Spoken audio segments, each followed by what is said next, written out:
I want to bring in MS Now's David Noriega, MS Now legal analyst and former U.S. Attorney Barbara McQuade, and presidential historian Jeffrey Engel, along with chief Washington correspondent for Midas Touch, Scott McFarland. Scott, you just heard a January 6th rioter say he's looking to get $30 million. That's taxpayer money. While Americans are struggling with high gas and grocery prices, how does the White House square this? He's not the only January 6th defendant, Chris, who's seeking millions of dollars. A whole bunch of them are publicly pronouncing it. And that is the last thing this very fragile slush fund needs, is people who are accused of seditious conspiracy or being part of the January 6th attack publicly saying they want their money. They want our taxpayer money. I can tell you, Chris, the Attorney General, Todd Blanche, was just at the U.S. Senate trying to sell this idea on behalf of the White House. It did not go well. One of the sticking points for Republicans, and including all the Democrats included, is this issue of cop beaters getting money through the fund. That is a non-starter, even for Trump's allies in the U.S. Senate. It's going to be a problem. And this is what it looks like, Chris, when a slush fund starts to melt. The Republicans don't get on board.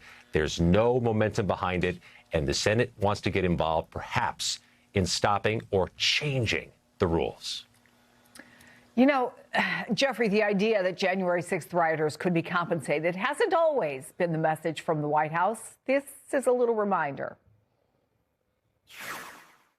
Do you believe that people who committed violence against Capitol Hill police officers on January 6th should be eligible for compensation from this DOJ fund? It'll all be dependent on a committee. I do believe there has to be compensation for people that were destroyed. You have families absolutely destroyed. To those who engaged in the acts of violence and destruction, you do not represent our country. And to those who broke the law, you will pay. Jeffrey, is this a flip-flop that could maybe finally be damaging to President Trump? You know, I think it actually very much could be, because I, as a historian, always try to think of my historical analogies. And I actually found myself thinking about President Grant, U.S. Grant after the Civil War, who, frankly, his entire reputation was sullied for more than a century by the scandals and by the insider trading and by the insider doings that his administration engaged in. The fact that his allies were able to essentially profit off his being president of the United States overshadowed some really impressive accomplishments historians now think about civil rights, about the way he dealt with Reconstruction, et cetera. The point being that there is that every now and then that one black mark on a presidential administration that really colors everything else that happens. And this is the kind of thing that I think would show up as a black mark for the Trump administration going forward.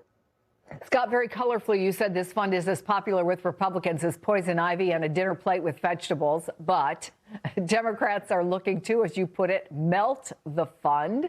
What's going on right now?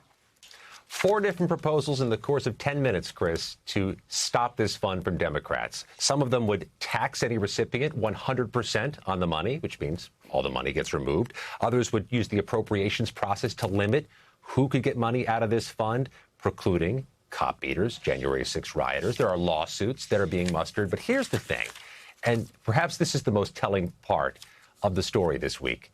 I got a list of 0 Republicans who say they're keen on this bill. Nobody has declaratively stated any support.